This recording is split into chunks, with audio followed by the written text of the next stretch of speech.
Суу чыгарыптыр, арык чааптыр, анан көчө оңдоптур деген нерселер булар убактылуу нерселер да.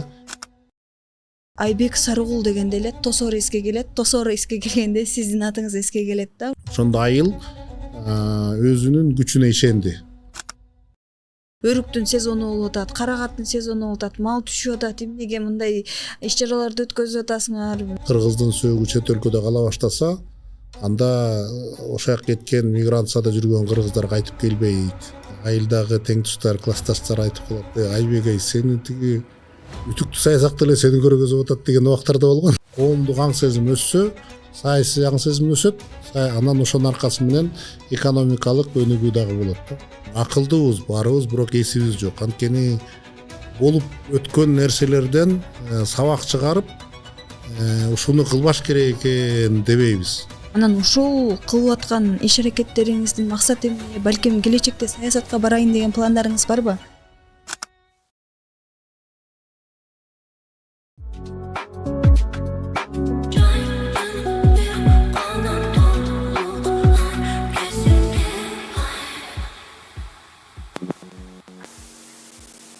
Саламатсыздарбы, ардактуу Эсимде подкастынын угуучулары, көрүүчүлөрү. Бүгүн биз Эсимде чыгарылышында жеке ишкер Айбек Сарыгул аба менен сүйлөшмөкчүбүз. Айбек аба Кыргызстанда таанымал жеке ишкерлерден, андан сырткары ал ушул маданиятыбызга, адабиятка, тарыхка дагы көп салым кошуп келет. Көп долбоорлорду, демилгелерди өзү башат, өзү алып барып дагы келет. Бүгүн ошол жөнүндө сөз болмокчу. Айбек аба, саламатсызбы? Биздин ошо чакырганыбызга макул болуп келип бергениңиз үчүн терең ыраазычылык. Анан алгачкы эле суроом, өзүңүздүн айыл жөнүндө, өзүңүз жөнүндө айтып берсеңиз. Анткени көп учурда эле Айбек Сарыгул дегенде эле Тосор эске келет. Тосор эске келгенде сиздин атыңыз эске келет да. Ошондой Тосор үчүн көп эмгектерди кылдыңыз, Тосордун атын Кыргызстанга тааныттыңыз. Анан ушу балалыгыңыз жөнүндө, айылыңыз жөнүндө баштап айтып берсеңиз. Айыл сиз үчүн, Тосор сиз үчүн эмне, баалуулук эмнеде, эмне мынчалык айылыңызды жакшы көрөсүз? Айылымды ошол жакта чогултуулуп өссөң, анан ошол жакта эскерүүлөрүң ошол жакта болсо, анан айылыңды жакшы көрөт экенсиң да. Анан негизинен эле мен эми айылда эмелерди көп көрдүм да.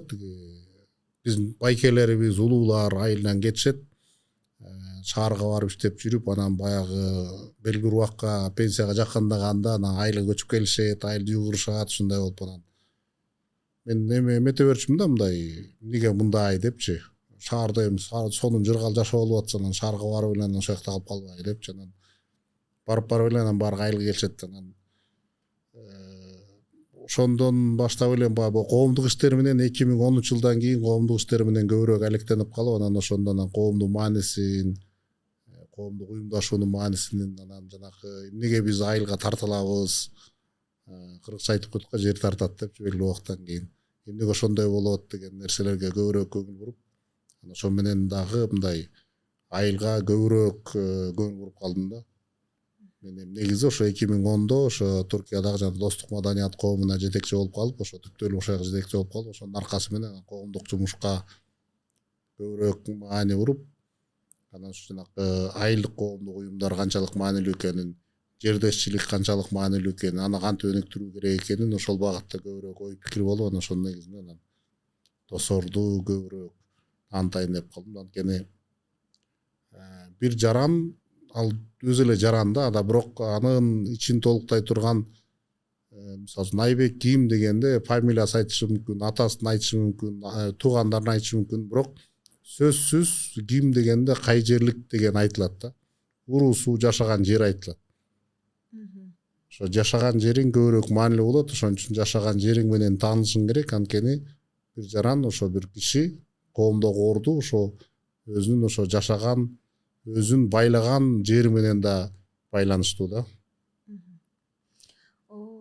кыргыздарда эмес деги эле түрк элдерде илгертеден эле ошо сиз айткандай өзүнүн чыккан жери аябай маанилүү экен да. Мисалы үчүн ошол эле Жусуп баласагундан чыккан үчүн Жусуп депчи, же Махмуд Кашкари деле ошо Тосордон чыккан Айбек деген сыяктуу эле экен да. Бирок чынында эле менде дагы ушул акыркы жылдары айылга болгон байланыш аябай күчөп кетти. Анткени ойлоп көрсөм, чоң аталарым, чоң апаларым, атам, апам баары ошо зөөктөрү айылда жатат да. Айыл мени байлап коюптур деп ойлоном да кээде, айылымды ушундай жакшы көрөм. Анан бирок көп эле ишкерлер, көп эле атактуу адамдар, саясатчылар айылдан чыгып, бирок айылын унутуп деле калышат да. Эми балким саясатчыларда кандайдыр бир кийинки келечеги үчүн мотивация болуп, саясий мотивация болуп, айылына кайрылып, айыл үчүн суу чыгарып берип, бир иштерди кылышы мүмкүн.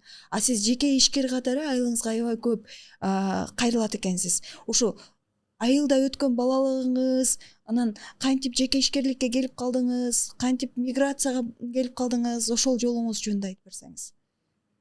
Айылда ошо мен 73-жылы туулгам да, ошон Союздун маалында, анан эски Союз убакта көрүп калдык.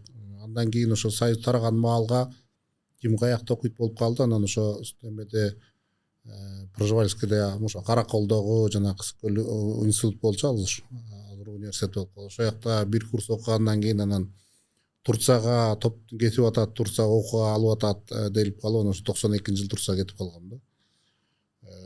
Ошо ага чейин ошо биз 96-да бүттүк. Эме 96-да, эме 96-да бүттүк дедимби. 2000-жылы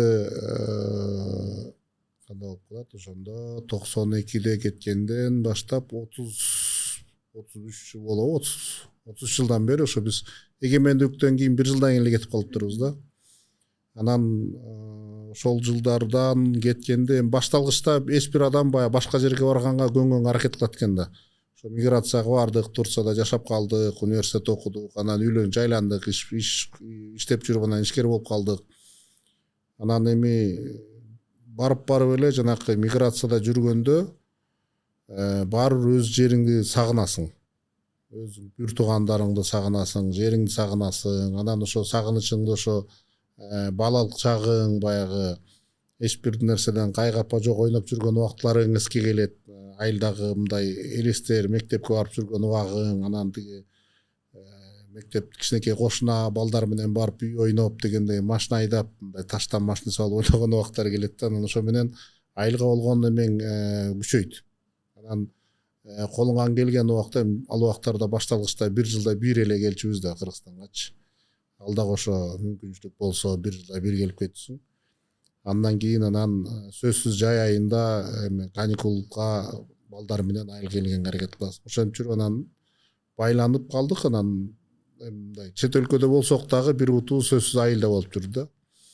Анан ошо жана айтып атпайбы, 2010-жылы коомдук уюмдарга көп көңүл буруп калганда, анан эми ошо Туркияда бул коомдук жердешчилик, коомдук уюмдашуусу кандай болот деп бир эме кылып көрдүм да, мындай анализ өңдөнтүпчү. Ошондо биринчи жолу көрдүм, Стамбул шаарында эле мындай Турциянын чоңураак делген бир айылдарынын бир 90 миңдей коомдук уюму бар экен да. Айылдык коомдук уюмдар. Анан ошол коомдук уюмдар аркылуу аралар ошо өлүм житимдерди бири-бирине кабарлашат экен. Анан эми баягы паланча өтүп кетиптир, келип жаназасына туруп кеткиле, паланчаны сөөгө барат экен, анан жардамдаш алгыла булкула деп ал убактарда баягы сөөгүн жеткирүү, айына сөөгүн жеткирүү дагы оорураак болчу да Турциядачы. Анан ошо топтолуп алып баягы биздики баягы мигранттардай эле өлүп кеткен, өлгөн кишинин сөөгүн айына жеткирүү мындай эмерээк болчу да. Азыр эми Турцияда ошонун баарын жанагы мэрияга жүктөп коюшту. Мисалы үчүн өлгөн кишини бияка жеткизип керек десе, мэрия жеткизип берет да. Ал убактарда ошо коомдук уюмдар маанилүү болчу. Анан ошо коомдук уюмдардын ошо кылып аткан иштерин көрүп эле, эмнеге бизде Кыргызстанда бул мүмкүн эмес деген ой кетти. Эмне үчүн бизде Кыргызстанда коомдук ошо жергиликтүү коомдук уюмдар жок деп. Анан ойлонуп көрсөк, Кыргызстанда деле бар экен мурун убагында ошо райондук деңгээлде мындай болгон экен, райондордун деңгээлинде. Бизде деле ошо жетегиз коому деп топтолушкан. Айылдан ошо райондон баягы атка минерлер, башка эме башы көрүнүп калгандар дегендерчи, эл ичинде башы көрүнүп калгандар ошолор шаарда топтолуп чай ичишип, анан шерне кылышып, анан ошонун натыйжасында коомдук уюмдаш болгон экен. Анан Акаевдин убактарында ошо коомдук уюмдашууга көбүрөөк көңүл бурулуп, жана МПО дегендер көбүрөөк ачылып, анан ошондон ар бир райондун коомдук уюму ачылган экен. Анан ошого баягы мурдагы эме кандай дейм, жетекчилер, жогорку кызматтагылар ошолор коомдук уюмдар жетекчилеп, анан ошолор баягы бийлик менен жергиликтүү элдин арасындагы карым катнашты мындай кылып турган бир коомдук уюмдашуу системасы болгон экен. Бирок айылдык деңгээлдерде болгон эмес экен да. Анан эмеге өтүп кеттик, ошо тосор коомду кантип түзүлгөнүн өтүп кетип атабызбы? 2000 кайсы жылы десем, 2013 болсо керек эле. 2013 жылы ошо Гуанчжоуга барып калдым. Ошо мен жана классташым Тыныбек деген классташым бар. Ошого ал ошол убакта Кытайда жашачу. Анан Гуанчжоуга мен дагы аялым менен, мен аялым да өзү менен классташым, экөөбүз бир айыламыз. Экөөбүз барып калып, анан ошол жерде тосорлук жигиттер топтолуп калдык да. Биз эми 4 ата Муратжан деп коебуз. Тосор бир уруудан келет. Ошол дагы биздики чоң плюс. Муратжан тукум болуп калабыз. Ошо Муратжан 4 ата Муратжан деп коет. Ошо 4 атадан бирден бала ошол жакта болуп калдык да.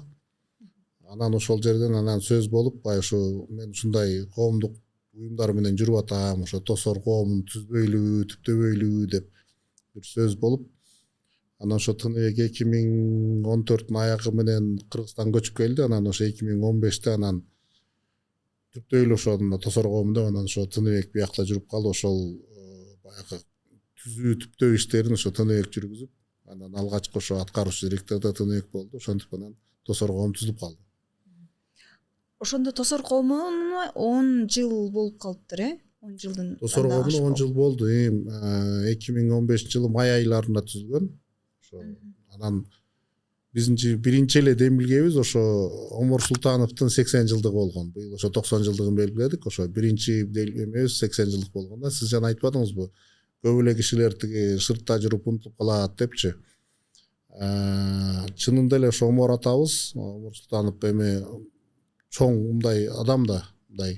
Бирок айлык деңгээлде биз ар бир кишини айылдагылар, биз өзүбүз деле ар бир кишини өзүңүзгө теңейсиң да, анан ал эмне кылып коюп тур деген сөз болот да айылдачы. Айылга барсаңыз, сен айылга эмне кылып коюп турсуң деген нерселер болот. Анан ошол жылдары деле ошондой сөздөр болуп калып жүргөн экен. Анан Омор атабыздын 80 жылдыгын белгилеп, ошондо биринчи жолу анан айылга барып, биз Муратжанбыз. Биз өзүбүздүн ким экенибизди билебиз.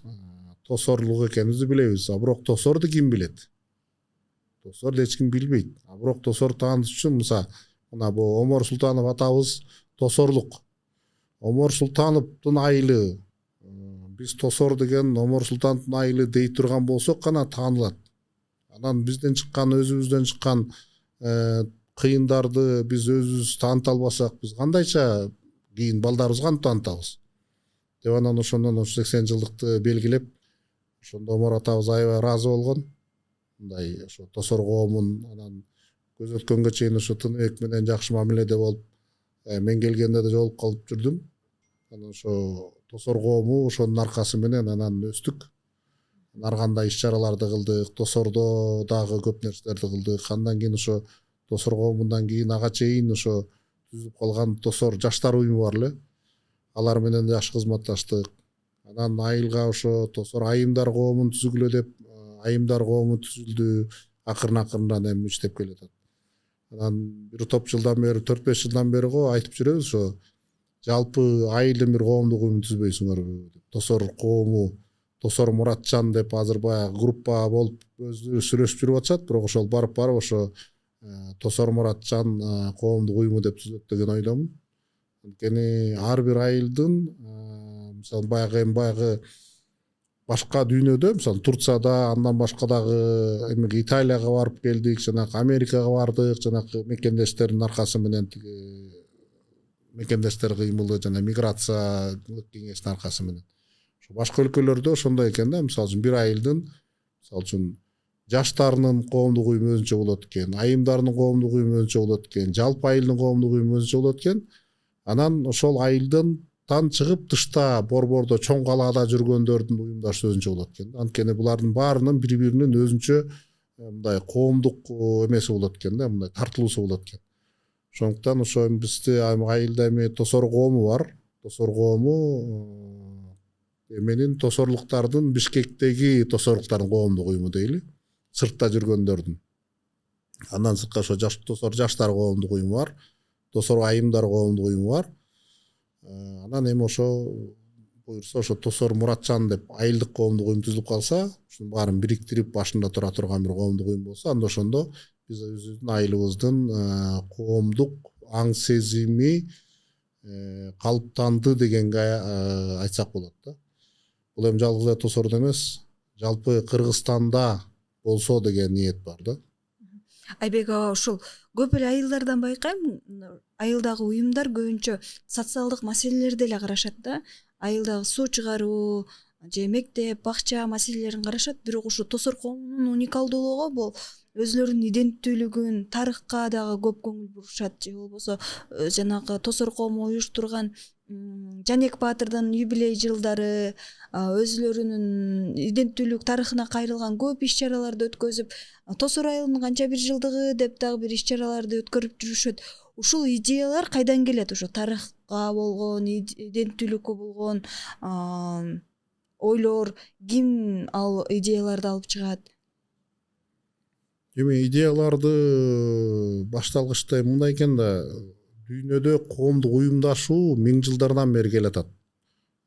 Бизде эми тилекке каршы бул 70 жылдык советтик бийлик доорунда биз коомдук аң сезим, коомдук уюмдашуу дегенди жокко чыгарып, жалаң эле бир партиялуу системанын идеологиясы тегерегинде ошо партиянын айтканын кылып гана бир коомдук уюмдашуу болуп калыптыр да. Коомдук уюмдашуу жокко чыгып калыптыр.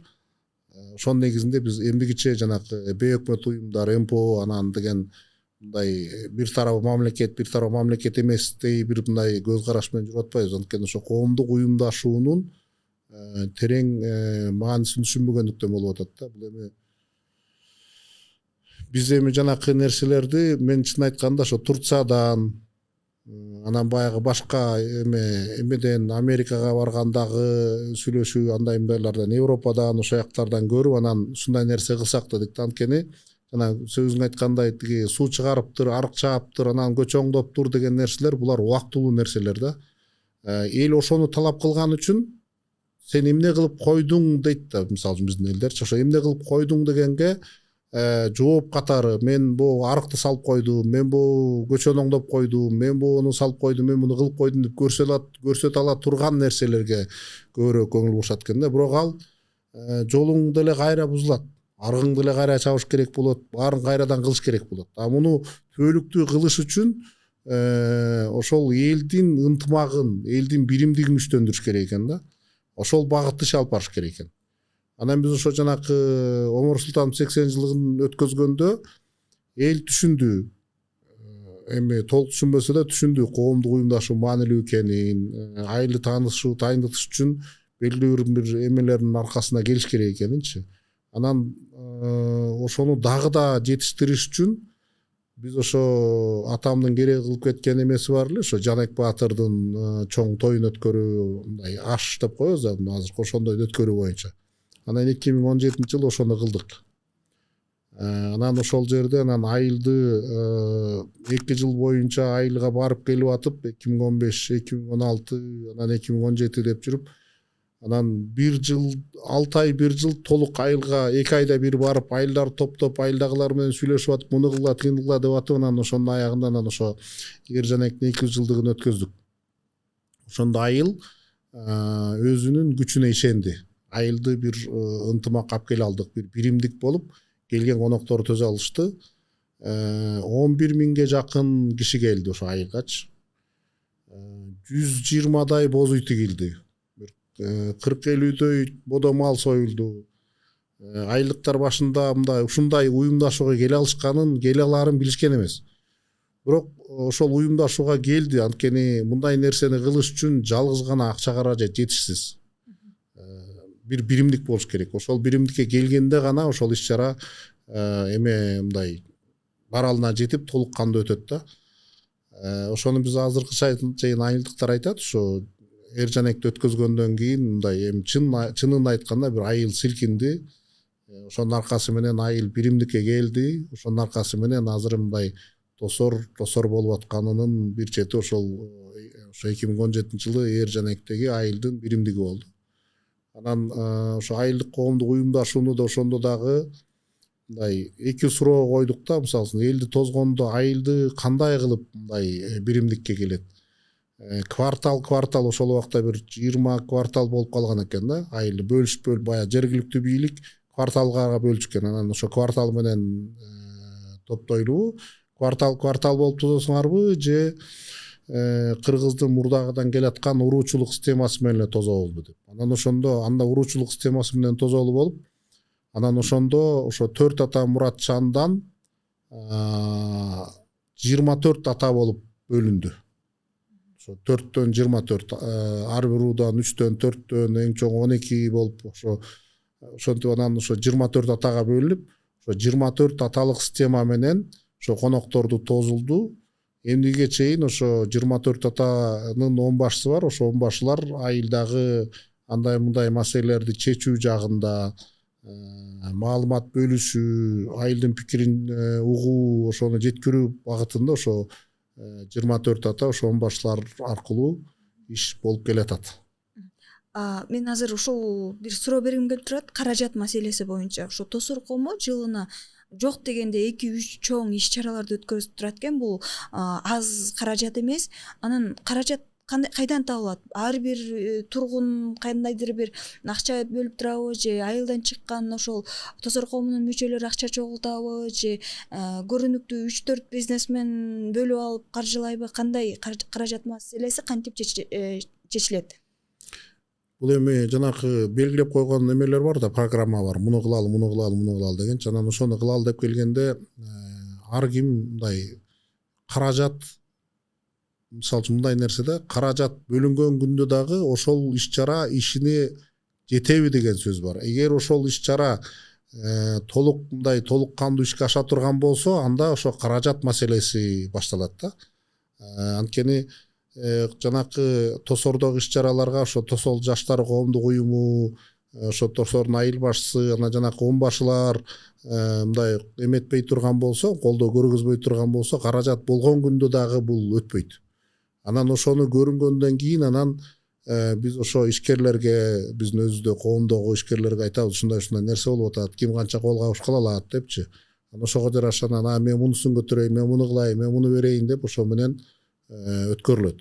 Мисалы үчүн бул акыркы бул Оморстан 90-жылдыгын өткөргөндө бирөө мен жылкыга мынча акча кошуп берейин, мен мунусун кошуп берейин, суучулар айтты биз сууну эме камсыздап берели, электрин кылып берели, тигиндей мындай деп. Жана биздин айылда эме жанакы бусик айдагандар бар, биз бусик коюп берели деди. Автобус айдаган, мен автобус коюп берейин, бензин эле куюп берсеңер дегендей мындай ар ким кол кабыш кылды да. Анан айылдагы ошо 10 башчыларга айттык, барып ушундай Оморстандын 90-жылдыгын өткөргөн атабыз, бир 300 киши келет деп башта айттык. Анан 120 киши келет деп аягында айттык. Анда макул, анда биз жанакы 24 ата 2ден болуп, анан 120 кишини тозуп, бир күн коноктоп, малын эметиги жакшы мындай ысыктабаган 5 бармагын тартып дегендей өткөзүп берейли дешип, анан ошо уюмдашып кылышты. Ошол мен баягы мунун баары мындай да, жапа тырмак болгондо ар ким мындай тыйынын берет. Бирок бул мынча бериптир деп мындай аябай эме жок да, мындай бирөөнү мынча берип туруп коом кылып атат болот да. Анткени бирөө кылып атат болгондо ал кылынган нерсе бирөөнүкү болуп калат. Коом кылып атат болгондо коомго болот. Бир тыйын болсо дагы коомго берген болсо, ошондон мындай өзүнө дагы сооп тиет, анан мындай кылынган иштин сообу да көбүрөөк болот дегендейчи. Башталгычта баягы муну кылалы, тигини кылалы деп мен өзүм мындай көбүрөөк каражат бергенге аракет кылып жүрдүм. Бирок бара мындай аң сезим жогорулагандан кийин, коомдук эме кылынып аткан иштердин туура экенин көргөндөн кийин, анан баары тең акырында мен мынча сом берейин, мен мынча сом берейин, мен 500 сом берейин, мен 1000 сом берейин, мен 200 сом берейин деп эметип башташты. Башталгычта түзүлүп атканда биз эми аксакалдарды топтоп, шаардагы баягы эмелер топтодук да анан пенсионерлерге мынча сом кылалы жана членский взнос деп членский взнос төлөнөт биздечи ошол членский взнос баягы коомдун күнүмдүк баягы эмелерин чыгарып туруш керек да анан студенттерге мынча кылалы анан пенсионерлерге мынча кылалы десек анан баягы бир жыл 2 жыл өткөндөн кийин пенсионерлер ай биздикин көтөрбөйсүңөрбү биз пенсия алып атпайбыз эми берип туралы да албайсыңарбы деп мындай эме болду да мындай бул дагы ошо баягы эгер ошо сарпталып аткан каражат натыйжалуу пайдаланып бир натыйжа көргөзүп атканы билинсе эл дагы колдон келишинче кол кабыш кылат дегенди тастыктайт экен да ошо жапатырмак ынтымак жөнүндө айтып атпайсызбы айылда мындай каршы чыккандар болобу мисалы үчүн өрүктүн сезону болуп атат карагаттын сезону болуп атат мал түшүп атат эмнеге мындай иш чараларды өткөзүп атасыңар кышында бизге тамак болуп береби деген сыяктуу ой айткан адамдар чыгабы болот сөзсүз болот да эми эл болгондон кийин эл оозунда элек жок эл ар кандай айтат туура түшүнгөнү болот туура эмес түшүнгөнү болот анан эми мындай белгилүү бир идеяга кетип атканда элдин көбү эле мындай туура түшүнөт бирок эми шылтоо көп болот да муну башка убакта кылалы тигини кылалы муну кылалы деген нерселер болот анан элдин эмдеге мындай ой пикирине карап ошого жараша пландайсың да мисалы үчүн Омар Султановдун мына 90 жылдыгын өткөзүп атканда айтышты өрүк башталганга чейин кылайлы өрүк башталып кетсе биз мындай кабыл кыла албай калабыз депчи ушундай бир эл менен кеңешип сүйлөшүлөр болот анан мынчасына койдук анан мынчасы туура болот деп эле кылып койбойсуң да Айбек ага азыр мындай жөнүндө сурагым келип атат мына тосор жөнүндө аябай көп тосор айылына кылган иштериңиз жөнүндө айтып атпайсызбы ошол эле учурда сиз Түркияда ошо 92 жылдан бери деп айттыңызбы барды келди жашайт экенсиз ошол жакта анан ал жакта дагы көп жигердүүлүктөрдү кылып жүрүптүрсүз мисалы үчүн ошол жакта иштеген кыргыз мигранттарга көп жардам берет экенсиз анан ушул миграция темасына кайрылып кетсеңиз ошо өзүңүздүн башыңыздан да өтүптүр анан азыр кыргыз мигранттары кантип жашап атат ал жакта анан кантип балаларга көмөк кылдыңыз өзүңүздүн ал жакта уюм жөнүндө дагы айтып берсеңиз эми биринчи жанакы чет өлкөдөгү мекендештердин биринчи уюмдашуу аракети 2006 жылдары башталган Москвадагы кыргыз биримдиги коомдук уюму түптөлүп ошол убактарда 2006 жылы кыргыздарды чет өлкөдөгү кыргыздарды топтоп анан ошол жакта бир эме болгон да ал убакта биздин коомдук уюмдашуубуз жок анан ошо биз эми Турцияда жүргөндөн кийин белгилүү бир эме келгенден кийин балдар чоңойгондон кийин баягы жайында 2 жумадай бир 3 жумадай бир айда бир дегендей жолугуп жана пикник кылып шаардын четине чыгып шашлык жасап жегендей мындай эме кылчубуз да кыргыздар баягы биримдик кылып жүрчүбүз анан ошол жакта жүргөндөр деп анан 4-5 баланы анан ошо бизге эмеге чакырышкан Москвага барганбыз ошол жакта баягы кыргыз биримдиги инициациялар болуп анан ошо мекендештер боюнча кандай кылалы эмне кылалы деген ойлор башталган анан жанакы замандаш коомдук уюмдашуусу ошол убактарда башталып ошол менен анан биринчи Россияда башталган негизги коомдук миграция темасы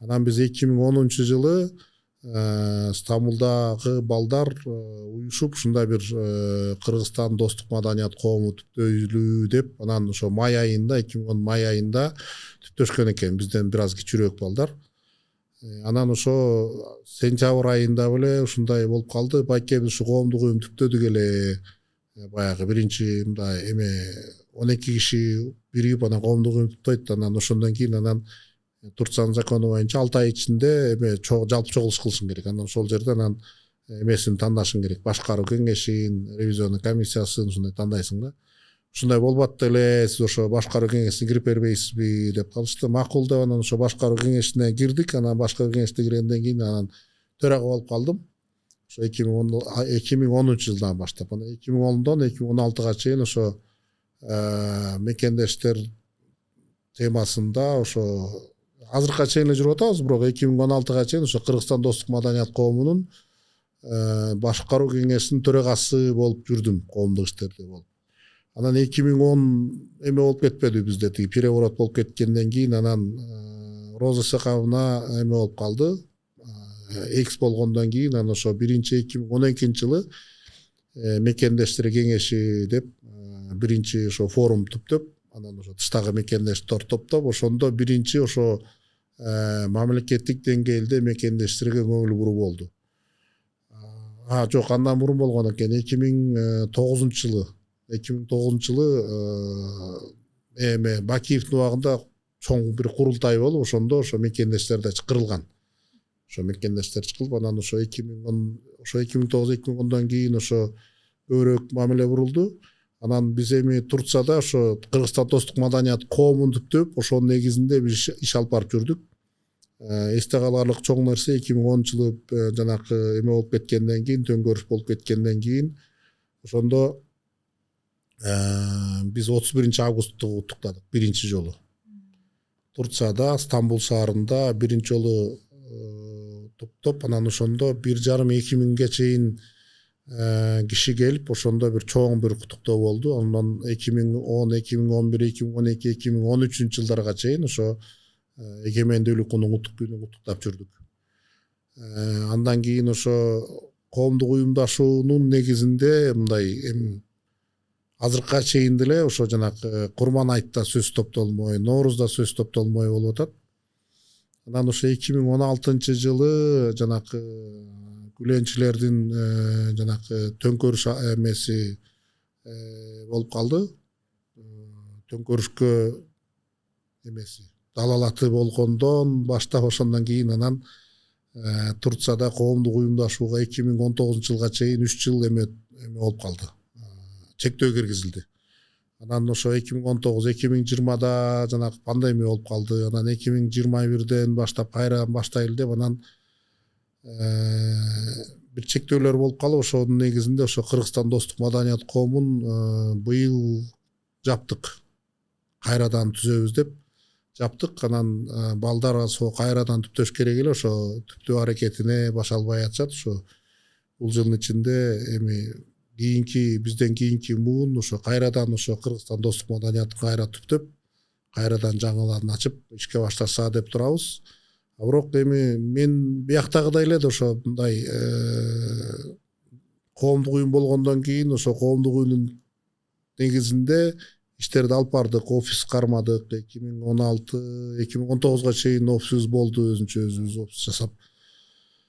Анан ошол жака келген кеткен болот экен, ар кандай иш-чаралар болот экен. Ошо иш-чаралардын баарына колдон келишинче аракеттерди кылып, кыргыздардын башын бириктирип жүргөнгө аракет кылдык. Ошо жана мекендештер форумдарына катышып жүрдүк.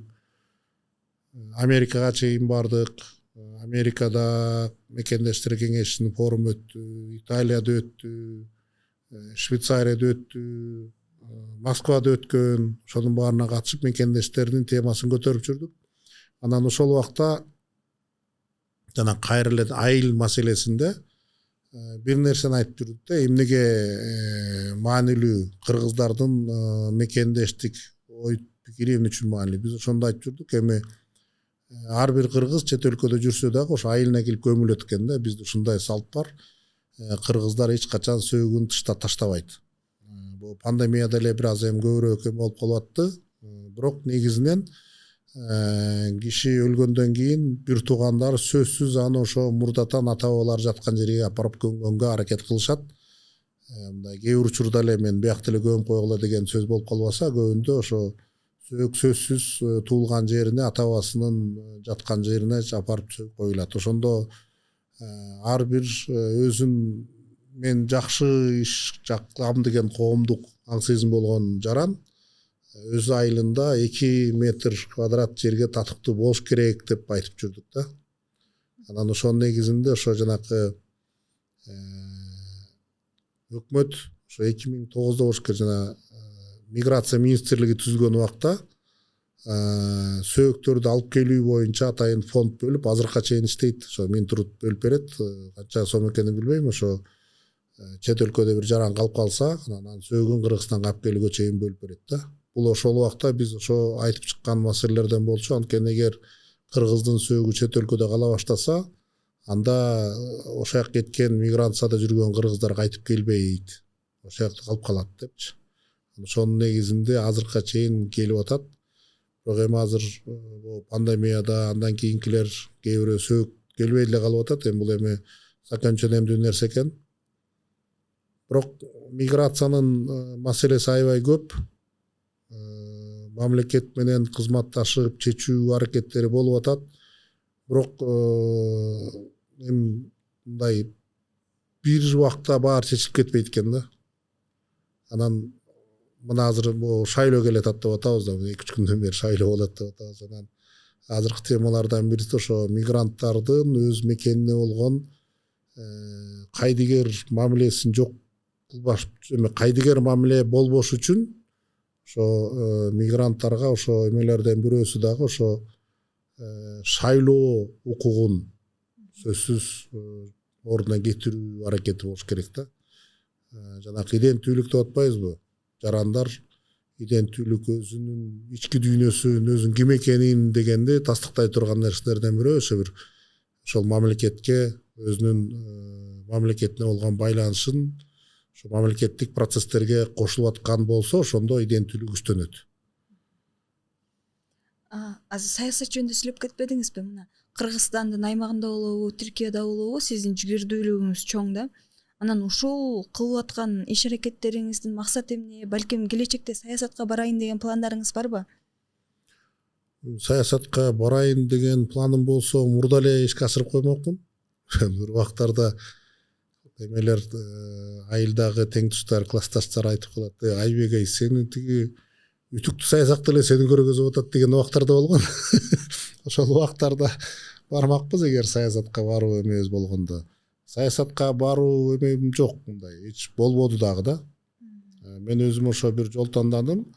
Кыргызстандын келечегине жалгыз гана саясий же болбосо экономикалык салым менен эмес, кыргыздардын, кыргыз коомунун коомдук аң сезимин жогорулатуу менен жетиш керек деген багытта иш алып барып атам да.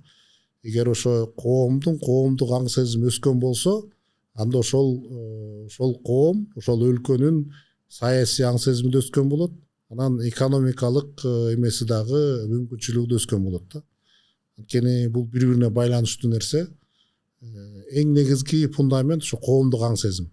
Коомдук аң сезим өссө, саясий аң сезим өсөт. Анан ошонун аркасы менен экономикалык өнүгүү дагы болот да. Ушул 30 жылдан ашык сыртта жүргөн адам катары сизге көрүнүктүүрөөк болсо керек. Биздин ошо коомдук аң сезимде чоң көйгөйлөр кайсы? Балким сиз Түркияда жүрүп, тил маселеси, ушул тарых маселеси, иденттүүлүк маселесин салыштырып, анан Кыргызстандагы чоң көйгөйлөрдү көбүрөөк көрө алдыңыз. Жана коом менен иштешип жүргөндө коомдук аң сезим жетишсиздигинин эң бир көрүнгөн нерсеси кыргыздарда мындай айтса болот да. Акыл бар, бирок эме жок. Аң сезим жок. Акылы бар, эси жок деп коет го. Акылдуубуз баарыбыз, бирок эсибиз жок. Анткени болуп өткөн нерселерден сабак чыгарып, ушуну кылбаш керек экен дебейбиз. Баягы тырмокту бир теп алсаң башыңа даңк дейт. Кайраланып келип эле ошону кайра баса беребиз да. Мунун эң негизги себептеринин бири дагы ошол эме экен да. Коомдук аң сезимдин калыптанбаганы. Ошол мындай көрүнүп турат да. Биз мындай ошол нерселерди кылуу биз өзүбүзгө байланыштуу экенин биздин коом түшүнө бербейт. Коомубуз бирөө келип кылып берсе, анан бирөө кылып жол көргөзүп берсе, анан бирөө айтса, анан бирөө кылса, анан биз ошондон пайдалансак деген мааниде эле мындай эме кылат да. Анан буну карап көрсөң эмнеге мындай болуп калган десек, жанагы ошо 70 жыл советтик бийликтин убагында коомдук аң сезим такыр жокко чыгарып, анан ошо жанагы бир коомдо болуп өткөн нерселерден сабак чыгаруу, мындай эс тутум жаратуу, эске келтирүү деген нерсени жокко чыгарып койгон да. Ошон үчүн жана сиздердин жана эсимде менен дагы деколонизация процесстеринде дагы көбүрөөк эме кылганга аракет кылганыбыз дагы ошондон болуп атат. Анткени чынында эле коом бир нерседен сабак чыгарбайт. Биздечи муну өткөнбүз дебейт да. Деп кайра эле окуй беребиз. Жанагы балыктай болуп эле тиги улам эле тиги айланып баягы курчокту кайра тиги куртту кайра тарта бергендей болуп эле бир эле нерсенин ары тегерегинде айлана беребиз. Анткени сабак чыгарып мунун сабагы чыккан. Бул эки жерде 2-4 боога боо болсо боо болот дегендей нерсени чыгарбайбыз да. Ошо өтмүштөн сабак алуу жөнүндө айтып кетпедиңизби? Мына Тосор коому 5 жылдан бери Үркүндө эскерүү жөө жүрүшүн уюштуруп келет.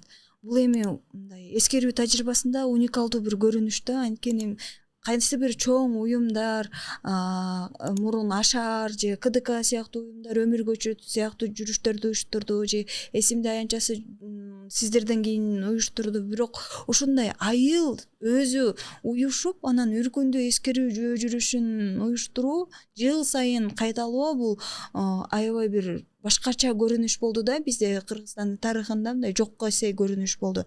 Анан бул темага кантип келип калды Тосор коому? Эмне үчүн Үркүн темасын тандап алып, анан ушул айыл менен жапырт ушул жөө жүрүшкө чыгып атасыздар? Ошол жөнүндө айтып берсеңиздер. Кача башталды эле? Максатыңыздар эмнеде? Бул эми 2019-жылда, 2018-2019-да башталган да. Биринчи ошо 2019-жылы Куран окутуу кылып, анан бир аз бир жөө жүрүш кылып коелу деген нерсе менен башталган. Анан ошо пандемиядан кийин дагы 2021-ден баштап көбүрөөк басып баштадык жылыга. Мунун себеби эмнеге десек, жанакы эле айтып атпаймынбы, жанакы акылыбыз бар, эсибиз жок депчи. Биз мектепте жанагы жадыбал жаттап атканда, жадыбалды улам жаттачу элек да. Эки жерде 2-4 экенин биз мындай аң сезим менен эмес, жаттап билгенбиз да. Мындай улам кайталап.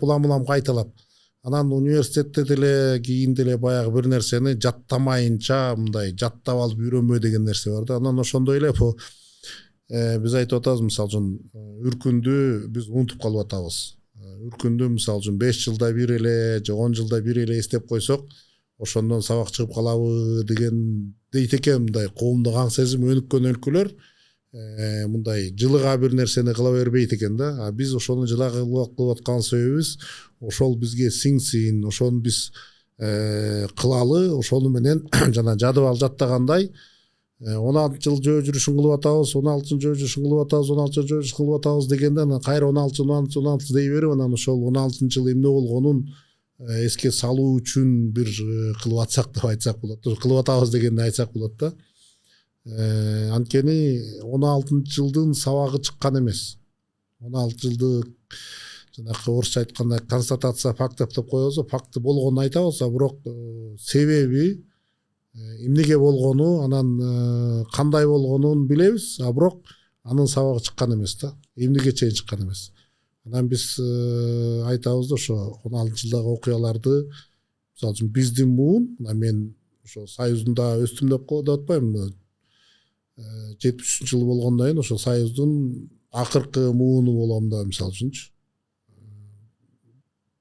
Биз Союздун тарбиясы мектепти алып калган үчүн биз дагы ошого бир тараптуу болуп бир сабак чыгарсак да тараптуу сабак чыгарабыз да. Буну бизден кийинки муун, 90-жылдардан кийин төрөлгөн муун ошого мындай толук кандуу сабак чыгара алат.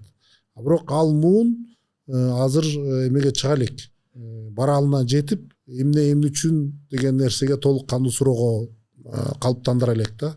Биз кимбиз, кайда бартабыз, кайдан келдик деген нерсеге толук кандуу мындай анализ жасап, мындай ой пикир жарата элек. Ошол муун, андан кийинки муун гана ошо 16 жылдагы окуяларды туура талдап, анан ошого бир эме чыгара алат. Ошого чейин биз бул жүрүштү жүргүзөлү деп кылып атабыз да. Муну бир ошол муун келип, биз сабак чыгардык, эми мунуга жылыга жүрө бербесек деле болот дегендей бир келсе, анан ошондон биз мындай максатына жеткен болот да. ушул 2021 жыл болсо керек. Биз дагы мен өзүм ошол Facebook'тан эле Тосор коомунун баракчасынан көрүп калып, анан кесиптешим экөөбүз Элмира Ногойбаева менен барып биринчи жолу ошондо катышып калып, анан эсимде дагы ошондон бери Тосор коому менен достошуп, бир тилектеш экенибизди билип, анан быйыл дагы масштабдуураак жүрүш болду. Мен өзүм катыша алган жокмун, бирок 4 күндөн ашык болду окшойт. Ушул быйылкы жүрүш жөнүндө айтып берсеңиз, бул кандай болду? Эмнелерди көрө алдыңыз? Үркүн жөнүндө эмнени сезе алдыңыз? Катышуучулардын сезимдери кандай болду? Ошол жөнүндө. Быйылкы жүрүштө канча ошо жана 35 киши басты да. 35 киши, аягына 33 киши чыкты. 38 киши баштап 33 киши жетти аягыначы. Анан эми бул жана эсимде менен биз биргелешме кылдык, уюштуруу жагын Тосор коому кылды, эсимде анонс жагын кылды, анан жанакы мындай чагылдыруу жагын эсимде кылып атат азыркыга чейин деле. Анан бул жерде эң мындай нерсе эме болду да. Ошого жана өзүңөрдөй болуп эле жана 20-жылы мындай Facebook'тан көрүп калышты деп атпайбызбы? Ошондой келип катышып калган катмар көп болду. Анан көбүн сурап көрсөң, катышкандардын бир 90%-нын бул үркүн боюнча эч бир мындай эмеси жок. Мындай ой пикири жок. Бирок изденүү бар. Ошо көөдөнүндө бир нерсе түртүп, ушул боюнча мен билсем, ушуга катышсам, ушул боюнча көбүрөөк маалымат алсам деген изденүүнүн негизинде келген кишилер болуп атпайбы. Анан башталгычта бири-бирин эч бири тааныбайт.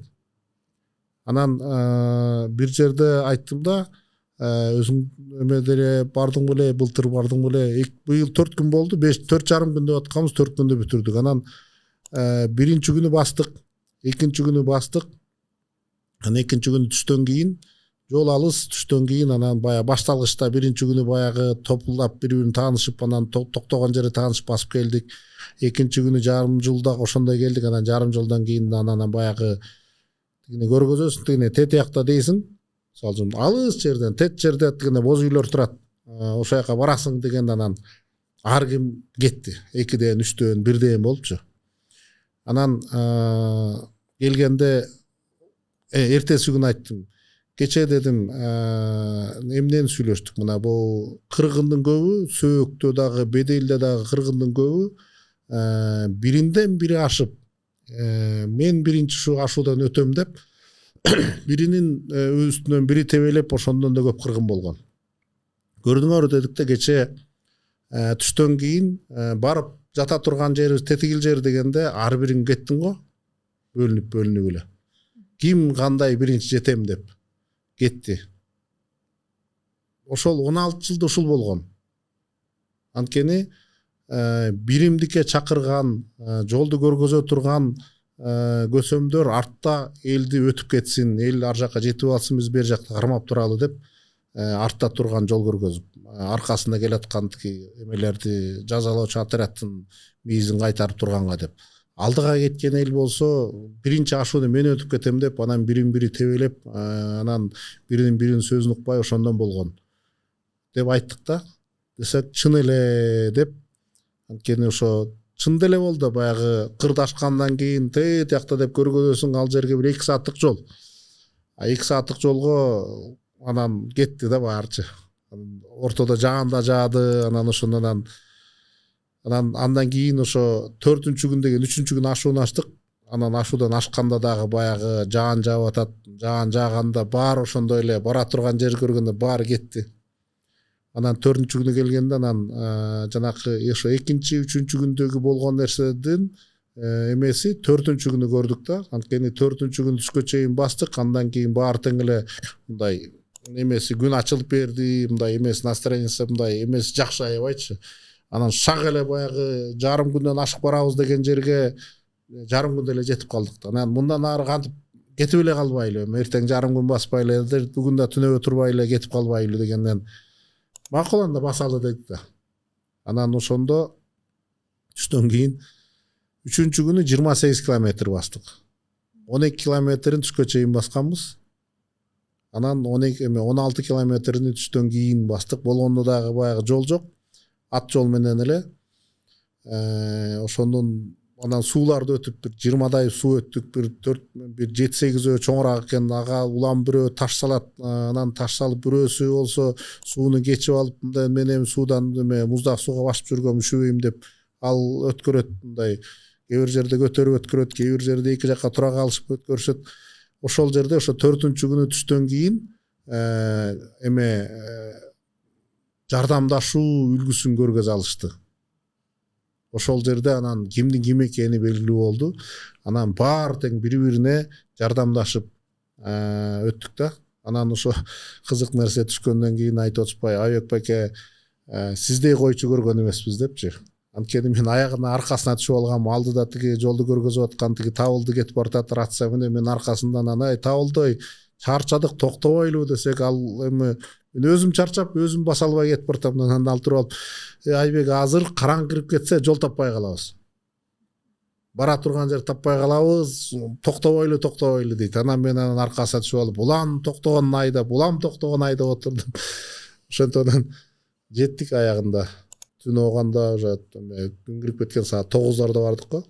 Ошондо айтып атышпайбы ушундай деп. Жана ошол жерде мен ошо баа бергеним ошо болду. Ошо жанакы 2-күндөгү, анан 3-күндөгү сөздөр, 4-күндө ошо эмесин көргөзүп, анан бири-бирине мындай жардамдашуу эмесин көргөзө алышты да, биримдикти көргөзө алышты.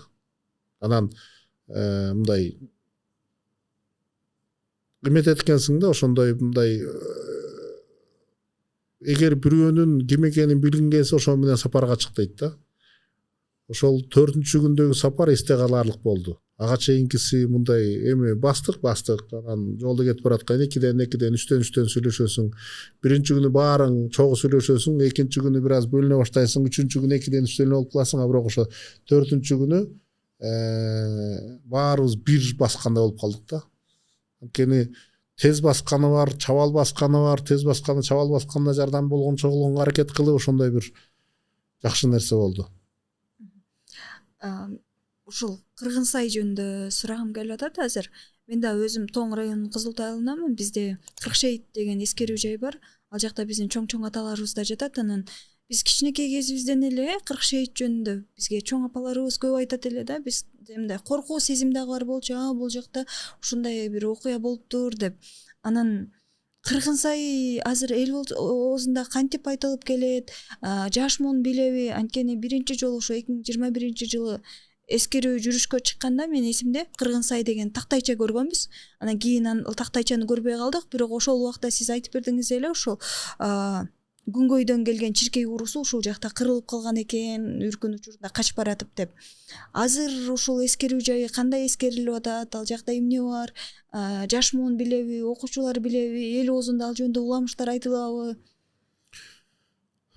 Биз эми үркүн боюнча эме болуп атканда 2016-жылы болсо керек, ошо үркүндүн 100 жылдыгы деп ошол убактарда мындай ою келсе керекти, үркүн боюнча бир эме кылалды. Анан үркүндө мисалы биздин айыл толук көчпөптүр да, мисалы 4 ата Муратжандын 2-3 көчкөн экен, ошондо толук эмес. Анан көбү ошо тоодо эле жашынып калып калган экен. Анан эл оозундан укканыбыз ошо Кыргынсай анан деп укчубуз да, анан эмне Кыргынсай ушундай бир эме болуптур анан деп, анан ал айылдагы кимдер экен десе, жок бизден эмес деп, анан ошо жанакы биринчи жолу ошондой Кыргынсайды эскерүү, ошол жерде үркүн эме окутуу, Куран окуталы деген убакта ошо Кыргынсай кайсыл жер деп издедик да. Анан ошо 2018-жылы барган жерибиз башка жер болуп калды. 2019-жылы ошол жерден чыктык. Көрсө Кыргынсай башка жерде экен да. Биз Секиртпе көпүрө деп койчу элек. Ошол жер Тосордон чыккандан кийин ошо Томго бараткан Секиртпе көпүрө деген жер, ошол жер Кыргынсай экен. Биз Кыргынсайдын толук кайсыл жер экенин билбейбиз.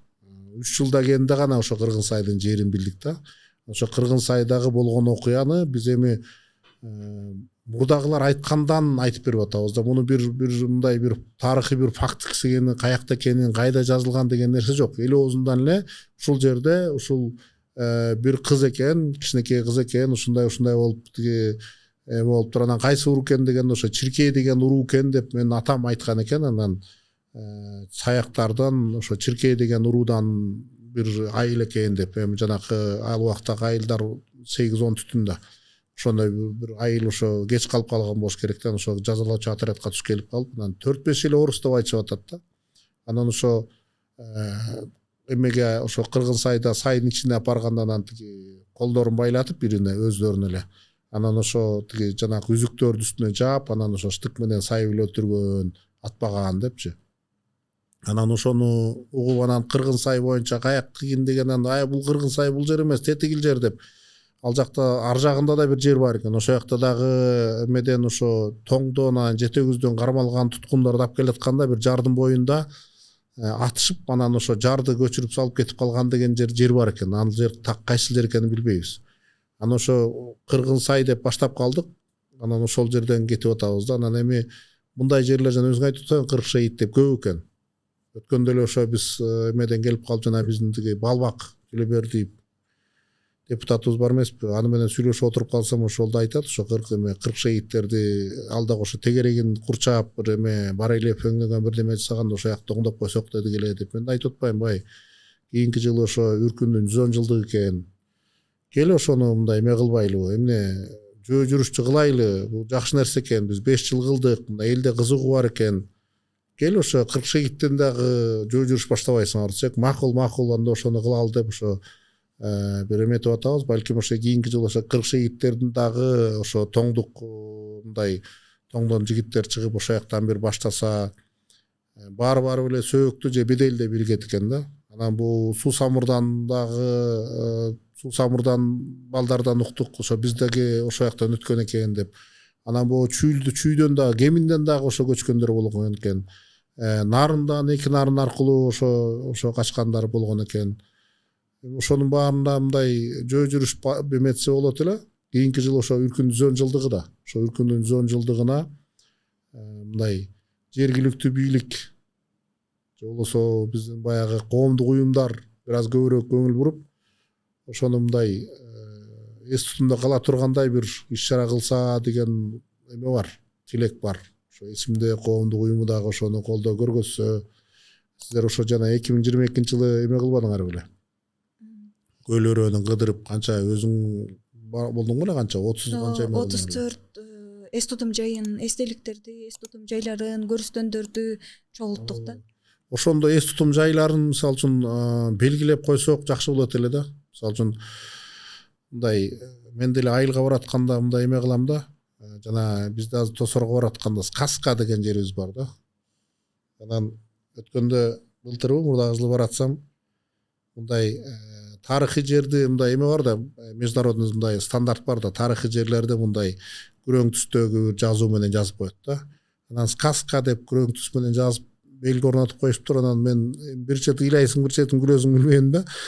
Биз ошо Сказка деген мындай сулуу жер деп ошого ушундай мындай тарыхый эс тутум жайы деп бир белги коюп турбуз да, бирок ошонун жанагы 40 шейиттердин бараткан жолдо ошол эле кыргын сайдагы жерге жана сен айтып аткан жанагы 34 деп атпайсыңбы эс тутум жайы, ошол жайларга бара турган жерлерге ошондой бир мындай белги койбоптурбуз да. Бул ошол азыркыга чейин ошо элдин оозунда эле кетип баратат.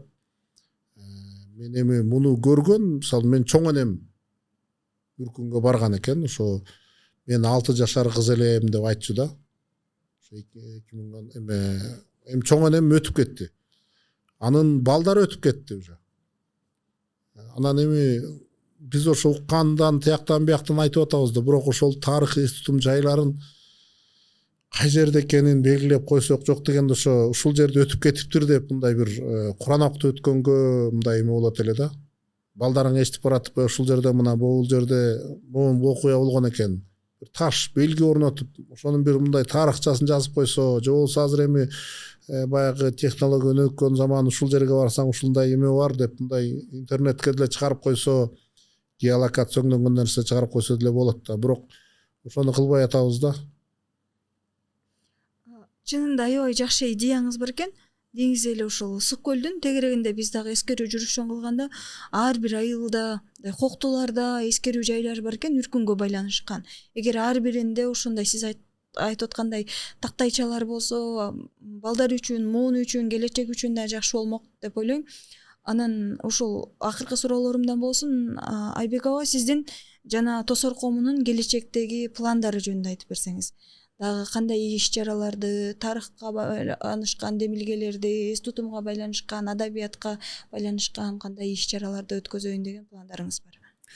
Биз эми Омар Султан жакынкы пландарыбыз ошо 6 ноябрда Омар Султанов атабыздын ошо 90 жылдык юбилейи болот. Ошону бул филармонияда ошо ноябрдын ошо 6-сында болобу же кийин болобу, ошону өткөргөнгө эметип атабыз, даярдык кылып атабыз. Ошо Омар Султановдун ошо жыйнак бир китеби басылып атат Учкунда. Андан сырткары мындай негизи бул эми Тосор коомуна балдар менен да ошо Тыныбек менен башка балдар менен сүйлөшүп жүргөн бир нерсебиз бар. Бирок ошону мындай толук кандуу ишке ашырганга мындай эмете албай жүрүп атабыз да. Бул жанакы коомдук уюмдашуу системалаштыруу боюнча бир иш алып барсак деген да. Мисалы үчүн 2013 жыл болсо керек, 2013 жылы бир эмеге барып калдык, Америкага барып калдык. Ошо Америкадагы коомдук уюм ошо чакырып, ошо ар кайсы жактан, ар кайсы өлкөдөн коомдук мекендештер, мигранттар топтолуп, анан ошо бир чогулушка барып калдык. Ошол жерден анан бир жерде өтүп атат. Өтүп аткан жер мындай эле да, Түрк культур борбору болчу. Түрк культур борбору деп турат 5-авенюда, Нью-Йоркто 5-авенюда бир чоң бир зданиянын бир этаж экен. Анан ошол жерде өтүп атат. Анан ошол жердин эмеси түрк экен да, мындай эмесчи, директору. Аны менен сүйлөшүп калып, бул кандай жагат десем, ошо түрк культур борбору деп аталат деди. Анан десем, ушундай культур борборубуздан Нью-Йоркто 4 бар деди да. Ошо Манхэттенда, Бруклинде, жанакы дагы бир 5 жеринде бар экен. Анан баарынын эмеси жасалгасы бирдей деди. Анан барсак карасак, ошо түрк культур борборуна мурдагы президенттер келип кеткен сүрөттөр турат. Силер келди билесем, жок, бул деген тияка келген, бияка келген деп. Анан бул кандайча болуп калган десек, ошо эмеде Нью-Йоркто 18дей коомдук уюм бар деди. 18 24 коомдук уюм бар деди, түрк коомдук уюмдары. Эми ар кандай экен, жергиликтүү мындай жанакы жердешчилик коомдук уюмдары болот экен, же болбосо жанакы культурасын таанытуу коомдук уюму. Негизгиси ошо түрк культурасына таянган коомдук уюмдар экен да. Анан ошолордун биригип түзүп койгон борборлор дейт. Мисалы үчүн ошо жанагы Манхэттендагы ошо 5 коомдук уюм деди да. Анан десем, негизи деди, эме боюнча Америка боюнча 148 түрк коомдук уюм бар деди. Анан десем, ошо 148 коомдук уюм 12 федерацияга бириккенбиз дейт. Анан десем, анан ошо 12 федерация бир конфедерацияга бириккенбиз дейт. Ошол конфедерациянын сөзчүсү, председатели дейт. Сенатта, Американын сенатында жылына 1 саат сөз сүйлөө укугу бар дейт. Анан ошону уккандан кийин анан мен азба көп ойлоном да, мындай бизде жана курултай механизмин киргизебиз деп, анан кандай болот ал деп сурап атпайбызбы? Ошол боюнча ошол эле системаны мисалы үчүн Кыргызстанга киргизсе деп ойлойм да. Мисалы биз жана Тосор коому, Тосорлукта деп атпайбыз, 5 коомдук уюм болуп атат. Тосор коому, Тосор Муратжан, жаштары, айымдары болуп атат, 4 коомдук уюм. Ошо 4 коомдук уюм мисалы үчүн Тосордун маселесин чечкенге аракет кылып атабыз. Жанакы эмени деле ушундай ар бир айыл өзүнүн коомдук уюм бириктирсе, мисалы Жети-Өгүз району коомдук уюмдар федерациясын түзсүн. Анан көлдөгү 4 район, 2 шаар, Жети-Өгүз эме Ысык көл областы коомдук уюмдар конфедерациясын түзсүн, мисалы үчүнчү. Анан ошол чыксын дагы эмеге, мисалы үчүн парламентте жылына 1 саат сөз сүйлөсүн. Ошо көлдүн маселесин, көлдөгү коомдук жашоонун, жергиликтүү бийликтин маселелерин чыгарып айтсын ошол жерде. Курултайда сөз сүйлөгөнгө эле топтолуп атышпайбы? Курултай боло турган болсо жылда бир топтолсун, ошо федерациялар өзүнүн эмесин, өкүлдөрүн жөнөтсүн. Ошондо мындай иштейт эле депчи. Ошол багытта биз дагы мындан 4-5 жыл мурун ошо Жети-Өгүз коомдук уюмдарын топтоп, ушундай бир эме кылбайлыбы? Айылдарда коомдук уюмдар түзөлсүн, анан Жети-Өгүз коомдук уюмдар федерациясын түзбөйлүбү, тигиндей мындай деп бир сөз баштаганбыз. Бирок андай система бизде жок экен да, ошо федерация түзүү, конфедерация түзүү деген понятие, түшүнүктөр бизде жок экен. биз жана ассоциация дегенди коюп койдук экенбиз. Ассоциация болгондо ассоциациядан кийинкиси кандай болот, андай нерсе жок экен да. Ошол багытта бир иш алып барсакпы деген бир эмен бар эле да, бирок баягы биз эми баягы өзүбүздүн жеке ишкерлигибиз да бар, анан баягы коомдук эмелерибиз болуп калып, анан чолобу тийбейт жанагачы.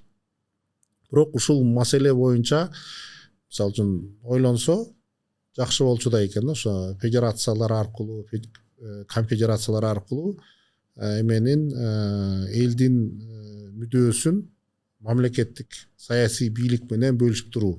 Анткени мындай биз билип атабыз да, мисалы үчүн коомдук аң сезим калыптанбаган үчүн саясий аң сезим калыптанбай, ошондуктан шайлоолордо 25-30%ден көп болбой калып атпай катышууларчы.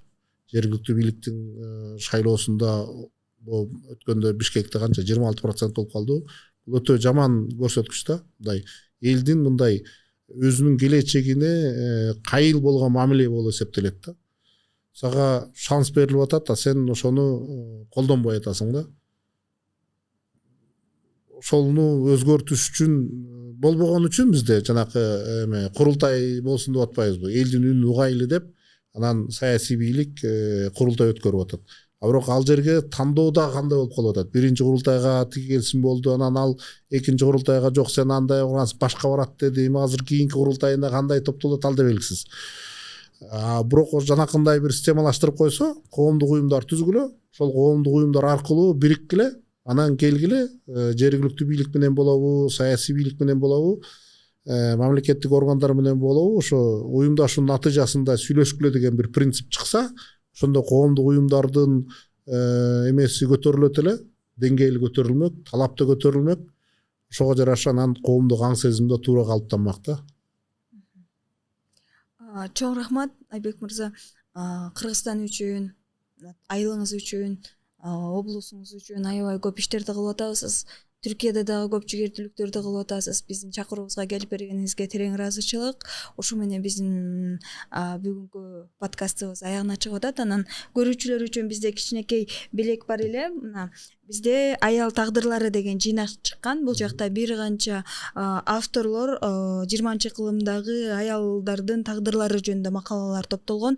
Алардын арасында бир күнгө арналган дагы көп маалыматтар кездешет. Ошол эле Кытайда сатыкка кеткен кыздар жөнүндө, кул базар жөнүндө Гүлзада Абдалиеванын макаласы дагы ушул китепте жайгашкан. Анан биз көрүүчүлөргө кайрылып кетет элек. Ушу Айбек мырзанын подкастынын алдында YouTube'да, Instagram'да, Facebook'та комментарий калтырсаңыз болот. Анан Айбек мырза эң мыкты деп тапкан жазган комментарийге биз ушул аял тагдырлары жыйнагыбызды белекке беребиз. Анан кийинки чыгарылышта биз жеңүүчүнүн атын айтып кое алабыз.